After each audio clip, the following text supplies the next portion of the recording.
ಆಚಿ ಮಸಾಲ. ಎಂತ ಅಡಿಗೆಯ ರುಚಿಯಾಗೋ ರಹಸ್ಯವು 20 ರೂಪಾಯಿ. ನಾಳೆಯಿಂದ ವಿಧಾನಮಂಡಲ ಅಧಿವೇಶನ ಆರಂಭ ಆಗುತ್ತೆ. ಈ ಹಿನ್ನೆಲೆಯಲ್ಲಿ ಮೊದಲ ಬಾರಿಗೆ ಸಿಎಂ ಆದ ಬಳಿಕ ಡಿ.ಕೆ. ಶಿವಕುಮಾರ್ ಅವರಿಗೆ ಒಂದು ದೊಡ್ಡ ಅಗ್ನಿ ಪರೀಕ್ಷೆ ಏರ್ಪಡುತ್ತೆ. ಯಾಕಂತಂದ್ರೆ ವಿಪಕ್ಷಗಳು ಹಲವಾರು ಆಯಾಮಗಳಲ್ಲಿ ಸರ್ಕಾರದ ವಿರುದ್ಧ ಮುಗಿಬೀಳೋದಕ್ಕೆ ಪ್ಲಾನ್ ಮಾಡಿಕೊಂಡಿವೆ. ಆದರೆ ಆ ಎಲ್ಲ ಪ್ಲಾನ್ಗಳನ್ನು ಕೂಡ ಉಲ್ಟಾ ಮಾಡುವಂತಹ ನಿಟ್ಟಿನಲ್ಲಿ ಡಿ.ಕೆ. ಶಿವಕುಮಾರ್ ಏನು ಪ್ಲಾನ್ ರೂಪಿಸಿದ್ದಾರೆ ಅನ್ನೋ ಒಂದು ದೊಡ್ಡ ಚರ್ಚೆ ನಡೀತಾ ಇರುವಂಥದ್ದು ರಾಜಕೀಯ ಪಡಸಾಲೆಯಲ್ಲಿ.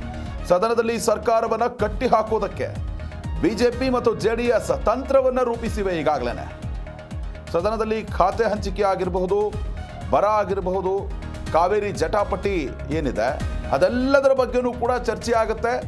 ವಿಪಕ್ಷಗಳು ನೇರ ಸರ್ಕಾರದ ವಿರುದ್ಧವಾಗಿ ಮುಗಿಬೀಳೋದ್ರಲ್ಲಿ ಯಾವುದೇ ರೀತಿಯಾದಂತಹ ಅನುಮಾನ ಇಲ್ಲ. ಈಗಾಗಲೇ ಬಿಜೆಪಿ ಜೆಡಿಎಸ್ ಸಾಕಷ್ಟು ರಣತಂತ್ರವನ್ನು ರೂಪಿಸಿರುವಂಥದ್ದು. ಬಿಡದಿ ಟೌನ್ಶಿಪ್ ಯೋಜನೆ ವಿರುದ್ಧವಾಗೂ ಕೂಡ ಸದನದಲ್ಲಿ ಸಮರ ಸಾರುವಂತಹ ನಿರೀಕ್ಷೆ ಮಾಡಬಹುದು. ಈ ಎಲ್ಲ ಅಸ್ತ್ರಗಳನ್ನು ಬಿಜೆಪಿ ಮತ್ತು ಜೆಡಿಎಸ್ ಈಗಾಗಲೇ ಸಿದ್ಧತೆಯನ್ನು ಮಾಡಿಕೊಂಡಿರುವಂಥದ್ದು. ಡಿ.ಕೆ. ಶಿವಕುಮಾರ್ ಅವರು ಸಿಎಂ ಆದ ಬಳಿಕ ನಡೀತಾ ಇರುವಂತಹ ಮೊದಲ ಅಧಿವೇಶನ ಇದು. ಹೀಗಾಗಿ ಸರ್ಕಾರವನ್ನು ಇಕ್ಕಟ್ಟಿಗೆ ಸಿಲುಕಿಸಬೇಕು ಅನ್ನೋ ಒಂದು ಹಿನ್ನೆಲೆಯಲ್ಲಿ ಬಿಜೆಪಿ ಮತ್ತು ಜೆಡಿಎಸ್ ಏನಿವೆ ಈ ಎರಡೂ ಪಕ್ಷಗಳು ರಣತಂತ್ರವನ್ನು ರೂಪಿಸಿರುವಂಥದ್ದು. ದೊಡ್ಡ ಮಟ್ಟಕ್ಕೆ ಅದರಲ್ಲೂ ಕೂಡ ಖಾತೆ ಹಂಚಿಕೆಯನ್ನು ಇನ್ನೂ ಕೂಡ ಮಾಡಿಲ್ಲ, ಬರ ನಿರ್ವಹಣೆ ಸರಿಯಾಗಿ ಮಾಡಿಲ್ಲ, ಕಾವೇರಿ ಜಟಾಪಟಿ ಬಗ್ಗೆ ಮಾತನಾಡೋದ್ರಲ್ಲಿ ಯಾವುದೇ ರೀತಿಯಾದಂತಹ ಅನುಮಾನ ಇಲ್ಲ. ಇನ್ನು ಈ ವಿಪಕ್ಷಗಳಿಗೆ ಟಕ್ಕರ್ ಕೊಡೋದಕ್ಕೆ ರಣತಂತ್ರವನ್ನು ಕಾಂಗ್ರೆಸ್ ರೂಪಿಸ್ತಾ ಇದೆ. ಸಂಜೆ ಸಚಿವರ ಸಭೆಯನ್ನು ಕರೆದಿದ್ದಾರೆ ಸಿಎಂ ಡಿ.ಕೆ. ಶಿವಕುಮಾರ್. ಡಿ.ಕೆ.ಶಿ ನಾಯಕತ್ವದ ಸರ್ಕಾರಕ್ಕೆ ಇದು ಮೊದಲ ಅಧಿವೇಶನ. ಹೀಗಾಗಿ ಯಾವ ರೀತಿಯಾಗಿ ಈ ಒಂದು ಅಧಿವೇಶನವನ್ನು ಫೇಸ್ ಮಾಡಬೇಕು, ಯಾವ ರೀತಿಯಾಗಿ ಕೌಂಟರ್ ಕೊಡಬೇಕು, ಸರ್ಕಾರವನ್ನು ಯಾವ ರೀತಿಯಾಗಿ ಸಮರ್ಥನೆ ಮಾಡಿಕೊಳ್ಬೇಕು ಮತ್ತು ಬಿಜೆಪಿ ಜೆಡಿಎಸ್ ಕಾರ್ಯತಂತ್ರಕ್ಕೆ ಪ್ರತಿತಂತ್ರವನ್ನು ರೂಪಿಸೋದಕ್ಕೆ ಕೈ ಈಗ ಸಿದ್ಧತೆಯನ್ನು ಮಾಡಿಕೊಂಡಿದೆ. ಇನ್ನು ಈ ಬಗ್ಗೆ ಹೆಚ್ಚಿನ ಡೀಟೇಲ್ಸ್ ಅನ್ನು ನೀಡ್ತಾರೆ ನಮ್ಮ ಸೀನಿಯರ್ ಕರೆಸ್ಪಾಂಡೆಂಟ್ ರಾಚಪ್ಪ ಸುತ್ತೂರು ದೂರವಾಣಿ ಸಂಪರ್ಕದಲ್ಲಿದ್ದಾರೆ. ರಾಚಪ್ಪ, ಒಂದು ಬಿಗ್ ಚಾಲೆಂಜ್ ಅಂತ ಹೇಳ್ಬೋದು. ಯಾಕಂತಂದ್ರೆ ಒಂದು ಕಡೆ ಖಾತೆ ಹಂಚಿಕೆ ಇನ್ನೂ ಕೂಡ ಮುಗಿದಿಲ್ಲ. ಹೀಗಾಗಿ ಅಧಿವೇಶನ ಆರಂಭವಾದಂತಹ ಸಂದರ್ಭದಲ್ಲಿ ಅನೇಕ ವಿಷಯಗಳನ್ನು ಇಟ್ಕೊಂಡು ಸರ್ಕಾರವನ್ನು ಇಕ್ಕಟ್ಟಿಗೆ ಸಿಲುಕಿಸೋದಕ್ಕೆ ಪ್ರತಿಪಕ್ಷಗಳು ಪ್ಲಾನ್ ಮಾಡಿಕೊಂಡಿವೆ. ಮತ್ತೊಂದು ಕಡೆ ಸಿಎಂ ಡಿ.ಕೆ. ಕೂಡ ನಾನೇನು ಕಮ್ಮಿ ಇಲ್ಲ ಅನ್ನೋ ಒಂದು ಹಿನ್ನೆಲೆಯಲ್ಲಿ ಸಭೆ ಕೂಡ ಕರೆದಿದ್ದಾರೆ. ಏನೆಲ್ಲ ಚರ್ಚೆಗಳು ಇವತ್ತಿನ ಸಭೆಯಲ್ಲಿ ಆಗ್ಬೋದು, ನಾಳೆ ವಿಧಾನಮಂಡಲ ಅಧಿವೇಶನ ಏನು ನಡೀತಿದೆ ಅದರಲ್ಲಿ ಎಷ್ಟರ ಮಟ್ಟಿಗೆ ಸರ್ಕಾರವನ್ನು ಇಕ್ಕಟ್ಟಿಗೆ ಸಿಲುಕಿಸುವಂತಹ ಪ್ರಯತ್ನವನ್ನು ಈ ವಿಪಕ್ಷಗಳು ಮಾಡಬಹುದು ಅಂತ? ನಾಳೆ ವಿಧಾನಮಂಡಲದ ಅಧಿವೇಶನ ಆರಂಭವಾಗ್ತಾ ಇದೆ. ವಿಧಾನಮಂಡಲದ ಮಳೆಗಾಲದ ಅಧಿವೇಶನ ಸುಮಾರು ತಡವಾಗಿ ಒಂದು ತಿಂಗಳ ತಡವಾಗಿ ಈ ಒಂದು ವಿಧಾನಮಂಡಲದ ಅಧಿವೇಶನ ಆರಂಭವಾಗ್ತಾ ಇದೆ. ಈ ಒಂದು ಹಿನ್ನೆಲೆಯಲ್ಲಿ ಮುಖ್ಯಮಂತ್ರಿಗಳು ಸಚಿವರ ಸಭೆಯನ್ನ ಕರೆದಿದ್ದಾರೆ. ವಿಶೇಷವಾಗಿ ಈ ಬಾರಿ ಸುಮಾರು 8-10 ಜನ ಸಚಿವರು ಹೊಸ ಸಚಿವರಿದ್ದಾರೆ. ಬಹುತೇಕ ಹಳಬರಿಗೆ ಈ ಒಂದು ಸಮಸ್ಯೆ ಇರೋದಿಲ್ಲ. ಯಾಕಂದ್ರೆ ಅವರು ಹಲವಾರು ಸಚಿವ ಸಂಪುಟ ಸಭೆಗಳನ್ನ ಇರ್ಬೋದು ಅಥವಾ ವಿಧಾನಮಂಡಲ ಅಧಿವೇಶನವನ್ನ ಮತ್ತು ಕಲಾಪಗಳನ್ನ ಪ್ರಶ್ನೆಗಳನ್ನ ವಿಪಕ್ಷಗಳನ್ನ ಎದುರಿಸಿರುವಂತ ಅನುಭವ ಇತರರಿಗಿದೆ. ಆದ್ರೆ ಡಿ.ಕೆ. ಶಿವಕುಮಾರ್ ನೇತೃತ್ವದ ಸರ್ಕಾರಕ್ಕೆ ಇದು ಮೊದಲ ಸಭೆ ಆಗಿದೆ. ವಿಶೇಷವಾಗಿ ಮಾಜಿ ಮುಖ್ಯಮಂತ್ರಿ ಸಿದ್ದರಾಮಯ್ಯರು ಈ ಒಂದು ಸಭೆಗೆ ಭಾಗವಹಿಸೋದಿಲ್ಲ ಅಂತ ಅನ್ನೋದು ಬಹುತೇಕ ಎಲ್ಲರ ಗಮನದಲ್ಲಿರುವಂತ ವಿಚಾರ. ಯಾಕಂತಂದ್ರೆ ಅಸಮಾಧಾನಗೊಂಡಿರುವಂತ ಸಿದ್ದರಾಮಯ್ಯರು ಈ ಒಂದು ಸಭೆಗೆ ಹಾಜರಾಗೋದಿಲ್ಲ. ಹೀಗಾಗಿ ಮೊದಲ ಒಂದು ಸವಾಲು ಡಿ.ಕೆ. ಶಿವಕುಮಾರ್ ಸಚಿವ ಸಂಪುಟಕ್ಕೆ ವಿಪಕ್ಷವನ್ನು ಎದುರಿಸುವಂತದ್ದು. ಯಾಕಂದ್ರೆ ರಾಜ್ಯದಲ್ಲಿ ಸಾಕಷ್ಟು ಗೊಂದಲಗಳಿವೆ. ಮೊದಲನೇದಾಗಿ ಸರ್ಕಾರದಲ್ಲಿ ಗೊಂದಲವಿವೆ. ಇನ್ನೂ ಸಹ ಸಚಿವ ಸಂಪುಟ ವಿಸ್ತರಣೆ ಆಗಿದೆ, ಇನ್ನೂ ಸಹ ಖಾತೆ ಹಂಚಿಕೆ ಆಗಿಲ್ಲ. ನಿನ್ನೆ ತಡರಾತ್ರಿವರೆಗೂ ಸಹ ದೆಹಲಿನಲ್ಲಿ ಕೆಲ ನಾಯಕರುಗಳು ಮಲ್ಲಿಕಾರ್ಜುನ್ ಖರ್ಗೆ ಇರ್ಬೋದು, ವೇಣುಗೋಪಾಲ್ ಸಭೆಯನ್ನು ಸೇರಿ ಖಾತೆಯನ್ನು ಅಂತಿಮ ಮಾಡುವ ಬಗ್ಗೆ ಚರ್ಚೆ ನಡೆಸಿದ್ದಾರೆ. ರಾಜ್ಯಕ್ಕೆ ಪಟ್ಟಿ ರವಾನೆಯಾಗಿ ನಂತರ ರಾಜ್ಯಭವನಕ್ಕೆ ತೆರಳಿ ರಾಜಭವನದ ಅಂಕಿತ ಆದ ನಂತರ ಇಂದು ಸಂಜೆ ವೇಳೆಗೆ ಸಚಿವ ಸಂಪುಟ ಯಾರಿಗೆಲ್ಲ ಖಾತೆ ಹಂಚಿಕೆ ಆಗ್ಬೇಕು ಅನ್ನೋದ್ರ ಬಗ್ಗೆ ಸ್ಪಷ್ಟತೆ ಸಿಗ್ಬೇಕಾದ್ರೆ ಈಗ ವಿತೌಟ್ ಖಾತೆ ಸುಮಾರು 19 ಜನ ಸಚಿವರುಗಳಿಗೆ ವಿತೌಟ್ ಖಾತೆ, ಯಾವುದೇ ಖಾತೆ ಇಲ್ಲದೆ ಅವರು ಸಚಿವರಾಗಿದ್ದಾರೆ. ಕಳೆದ 8 ದಿನಗಳು ಕಳೆದಿದೆ. ಬಹುತೇಕ 3ನೇ ತಾರೀಕು ಈ ಒಂದು ಸಚಿವ ಸಂಪುಟ ವಿಸ್ತರಣೆ ಆಯ್ತು. ಹಾಗಾಗಿ ಇವತ್ತು 12ನೇ ತಾರೀಕು ಸುಮಾರು 8 ದಿನ ಕಳೆದ್ರು ಸಹ ಇನ್ನೂ ಸಹ ಯಾರಿಗೂ ಸಹ ಯಾವ ಖಾತೆ ಅಂತ ಅನ್ನೋದು ಗೊತ್ತಿಲ್ಲ. ಹಾಗಾಗಿ ಸಚಿವರು ತಯಾರಿ ಹೇಗ್ ಮಾಡ್ಕೋಬೇಕು ಅಂತ ಗೊಂದಲದಲ್ಲಿ ಇದ್ದಾರೆ. ಇನ್ನು ಎರಡನೇ ವಿಷಯದಾಗಿ ಮುಖ್ಯಮಂತ್ರಿಗಳು ಡಿ.ಕೆ. ಶಿವಕುಮಾರ್ ಮುಖ್ಯಮಂತ್ರಿ ಆದ ನಂತರ ಮೊದಲ ಅಧಿವೇಶನ ಇದಾಗಿದೆ. ಹಾಗಾಗಿ ಸ್ವಾಭಾವಿಕವಾಗಿ ಡಿ.ಕೆ. ಶಿವಕುಮಾರ್ ಮೇಲೂ ಸಹ ಸಾಕಷ್ಟು ಆರೋಪಗಳನ್ನು ಮಾಡ್ಲಿಕ್ಕೆ ವಿಪಕ್ಷಗಳು ಸಿದ್ಧತೆ ನಡೆಸಿವೆ. ರಾಜ್ಯಾದ್ಯಂತ ತೀವ್ರವಂತ ಬರಗಾಲ ಎದುರಾಗಿದೆ. ನಿರ್ವಹಣೆ ಮಾಡೋದ್ರಲ್ಲಿ ರಾಜ್ಯ ಸರ್ಕಾರ ಸಂಪೂರ್ಣ ವಿಫಲವಾಗಿದೆ. ಹೊಸ ಸಚಿವರು ಕಟ್ಕೊಂಡು 2 ತಿಂಗಳ ಕಾಲ ಮುಖ್ಯಮಂತ್ರಿಗಳು ಒಬ್ಬರೇ ರಾಜ್ಯದಲ್ಲಿ ಅಧಿಕಾರ ನಡೆಸಿದ್ದಾರೆ. ಪೂರ್ಣ ಪ್ರಮಾಣದ ಸಚಿವ ಸಂಪುಟ ಇಲ್ಲ. ಈಗ ಮೊನ್ನೆ ಸಚಿವ ಸಂಪುಟ ವಿಸ್ತರಣೆ ಮಾಡಿದ್ರೆ ಇನ್ನೂ ಸಹ ಖಾತೆ ಹಂಚಿಕೆ ಆಗಿಲ್ಲ. ನಾಳೆಯಿಂದ ವಿಧಾನಮಂಡಲದ ಅಧಿವೇಶನ ಆರಂಭವಾಗ್ತಿದೆ. ಏನು ಎತ್ತ ಅಂತ ಬಗ್ಗೂ ಸಹ ಸಂಪೂರ್ಣವಾಗಿ ಸಚಿವರಿಗೂ ಸಹ ಗೊಂದಲದಲ್ಲಿದೆ. ಮುಖ್ಯಮಂತ್ರಿಗಳು ಸಹ ಗೊಂದಲಕ್ಕೆ ಒಳಗಾಗಿದ್ದಾರೆ. ಹೀಗಾಗಿ ಇದನ್ನ ಉತ್ತಮವಾಗಿ ಬಳಸ್ಕೊಂಡು ವಿಪಕ್ಷಗಳು ರಾಜ್ಯ ಸರ್ಕಾರವನ್ನು ಇಕ್ಕಟ್ಟಿಗೆ ಸಿಲುಕಿಸಬಹುದಾಯಿತು. ಆದ್ರೆ ರಾಜ್ಯ ಸರ್ಕಾರ ಇಕ್ಕಟ್ಟಿಗೆ ಸಿಲುಕಿಸುವ ವಿಚಾರದಲ್ಲೂ ಸಹ ಎಲ್ಲ ವಿಪಕ್ಷಗಳು ಗೊಂದಲಕ್ಕೆ ಒಳಗಾಗಿವೆ. ಹಾಗಾಗಿ ಜಂಟಿಯಾಗಿ ಹೋರಾಟ ಮಾಡ್ತೇವೆ ಅಂತ ಹೇಳೋದು ಸಹ ಇನ್ನು ಪ್ರತ್ಯೇಕವಾಗಿ ಬಣಗಳಾಗಿ ಗುರುತಿಸಿಕೊಂಡು ಅಲ್ಲೂ ಸಹ ಗೊಂದಲ ಇದೆ ಅಂತ ಒಂದು ಸಂದೇಶವನ್ನ ಬಿಜೆಪಿ ಮತ್ತು ಜೆಡಿಎಸ್ ನಾಯಕರು ಕೊಡ್ತಾ ಇದ್ದಾರೆ. ಇನ್ ಮೂರನೇ ವಿಷಯ, ರಾಜ್ಯದಂತ ಅನೇಕ ವಿಷಯಗಳಿವೆ. ಮೊದಲನೇದಾಗಿ ಬಿಡದಿ ಟೌನ್ಶಿಪ್ ವಿಚಾರ ಪ್ರಮುಖವಾಗಿ ಚರ್ಚೆಗೆ ಬರ್ತದೆ. ಎರಡನೇದಾಗಿ ಬರದ ವಿಚಾರ ಚರ್ಚೆಗೆ ಬರ್ತದೆ. ಮೂರನೇದಾಗಿ ಸಚಿವ ನಾಗೇಂದ್ರನ ವಿಷಯದಲ್ಲಿ ಬಿಜೆಪಿಯವರು ನಾವು ಅಹೋರಾತ್ರಿ ಹೋರಾಟವನ್ನ ಮಾಡಿ ಸರ್ಕಾರದ ಅಧಿವೇಶನ ನಡೆಸಲಿಕ್ಕೆ ನಾವು ಬಿಡೋದಿಲ್ಲ ಅಂತ ವಿಷಯವನ್ನ ಮುಂದಿಟ್ಕೊಂಡಿದ್ದಾರೆ. ಇದು ಹೊರತಾಗಿ ಸರ್ಕಾರದ ವೈಫಲ್ಯಗಳು, ಬರ ನಿರ್ವಹಣೆ ವಿಚಾರ ಇರ್ಬೋದು, ತಮಿಳುನಾಡಿಗೆ ನೀರು ಬಿಟ್ಟಂತ ವಿಚಾರ ಇರ್ಬೋದು, ರಾಜ್ಯಾದ್ಯಂತ ಬರ ನಿರ್ವಹಣೆ ಮಾಡೋ ವಿಚಾರದಲ್ಲಿ, ಕುಡಿಯೋ ನೀರಿನ ವಿಚಾರದಲ್ಲಿ, ಅನುದಾನ ಬಿಡುಗಡೆ ಮಾಡೋ ವಿಚಾರದಲ್ಲಿ ಯಾವುದೂ ಸಹ ಸರ್ಕಾರದಲ್ಲಿ ಆಗಿಲ್ಲ. ಕಳೆದ 5-6 ತಿಂಗಳಿಂದ ಸಂಪೂರ್ಣವಾಗಿ ಸರ್ಕಾರ ಸ್ತಬ್ಧವಾಗಿದೆ.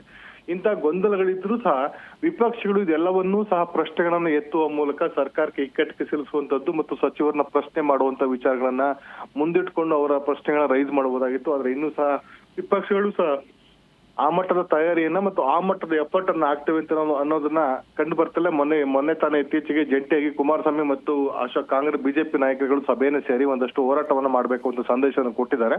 ಆದ್ರೆ ಇತ್ತೀಚೆಗೆ ನಡೆದಂತ ಬಿಜೆಪಿ ಮತ್ತು ಜೆಡಿಎಸ್ ನ ಜಂಟಿ ಪಾದಯಾತ್ರೆನೂ ಸಹ ಮೊನ್ನೆ ಮೊಟಕಾಗಿದೆ. ಹಾಗಾಗಿ ಆ ಒಂದು ಯಾತ್ರೆನೂ ಸಹ ಪೂರ್ಣ ಪ್ರಮಾಣದಲ್ಲಿ ಮುಕ್ತಾಯ ಆಗಿಲ್ಲ ಮತ್ತು ಜಂಟಿ ಹೋರಾಟದ ಸ್ಪಷ್ಟ ರೂಪುರೇಷೆಗಳನ್ನು ಇನ್ನೂ ಸಹ ಪೂರ್ಣ ಪ್ರಮಾಣದಲ್ಲಿ ರೂಪಿಸಿಲ್ಲ ಬಿಜೆಪಿನವರು ಸಹ. ಹೀಗಾಗಿ ಕಾಂಗ್ರೆಸ್ ನಾಯಕರು ಈಗ ಸಚಿವ ಸಂಪುಟದ ಸಂಜೆ ಮುಖ್ಯಮಂತ್ರಿಗಳಿಂದ ಸಭೆ ಕರೆದಿದ್ದಾರೆ. ಆ ಸಭೆಯಲ್ಲಿ ವಿಪಕ್ಷಗಳ ಏನೇನ್ ವೀಕ್ನೆಸ್ ಇವೆ, ಯಾವೆಲ್ಲ ವಿಷಯಗಳಲ್ಲಿ ಅವರು ಸರ್ಕಾರದ ವಿರುದ್ಧ ಹೋರಾಟವನ್ನು ಮಾಡಬಹುದು, ನಾವು ಯಾವೆಲ್ಲ ವಿಷಯಗಳಿಗೆ ಕೌಂಟರ್ ಮಾಡಬೇಕು ಮತ್ತು ಕೌಂಟರ್ ಹೇಗೆಲ್ಲ ಮಾಡಬೇಕು ಅಂತ ಬಗ್ಗೆ ಅವ್ರಿಗೆ ಸ್ಪಷ್ಟವಾದ ನಿರ್ದೇಶನವನ್ನ ಮುಖ್ಯಮಂತ್ರಿಗಳು ಕೊಡುವಂತ ಸಾಧ್ಯತೆ ಇದೆ.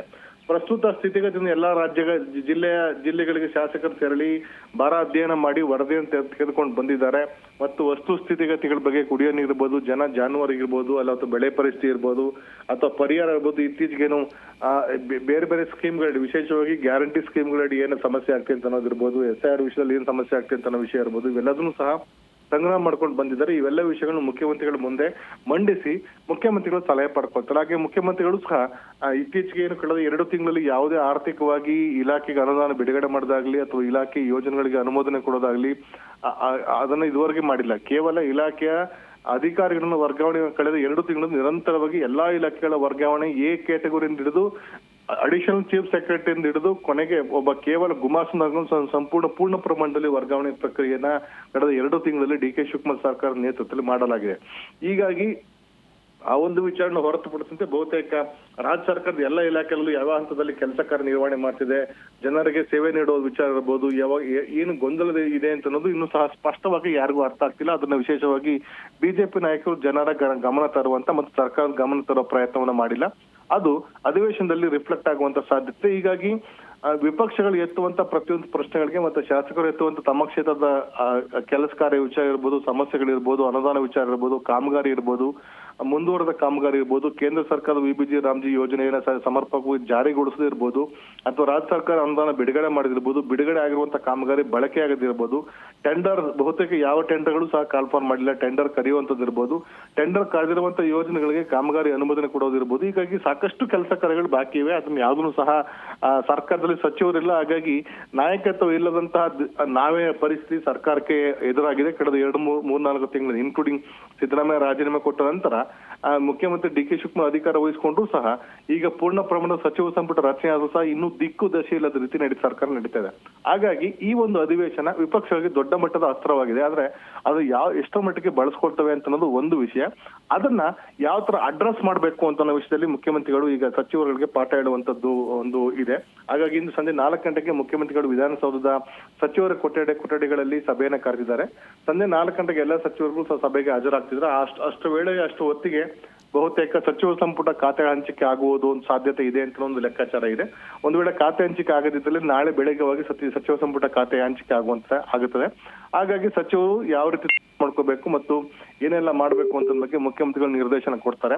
ನಾಳೆ ಸಚಿವ ಸಂಪುಟ ಸಭೆನೂ ಸಹ ಕರೆಯಲಾಗಿದೆ. ಮುಖ್ಯಮಂತ್ರಿಗಳು ನಾಳೆ ಸಂಜೆ ಮಧ್ಯಾಹ್ನ 3 ಗಂಟೆಗೆ ಸಭೆ ಇದೆ. ಹಾಗಾಗಿ ಬೆಳಿಗ್ಗೆ ವಿಧಾನಮಂಡಲದ ಉಭಯ ಸದನ ಕಲಾಪ ಆರಂಭವಾಗುತ್ತೆ. ಆಗ ಸಂತಾಪ ಸೂಚನೆ ಮಂಡಿಸಿದ ನಂತರ ಬಹುತೇಕ ಕಲಾಪವನ್ನ ಅಡ್ಜರ್ನ್ ಮಾಡ್ತಾರೆ. ಅಂದ್ರೆ ಇವತ್ತು ನಾಳೆ ಕಲಾಪ ನಡೆಯೋದಿಲ್ಲ. ಹಾಗಾಗಿ ಮಧ್ಯಾಹ್ನ 3 ಗಂಟೆ ನಂತರ ಈ ಒಂದು ಸಚಿವ ಸಂಪುಟ ಸಭೆ ಕರೆಯಲಾಗಿದೆ.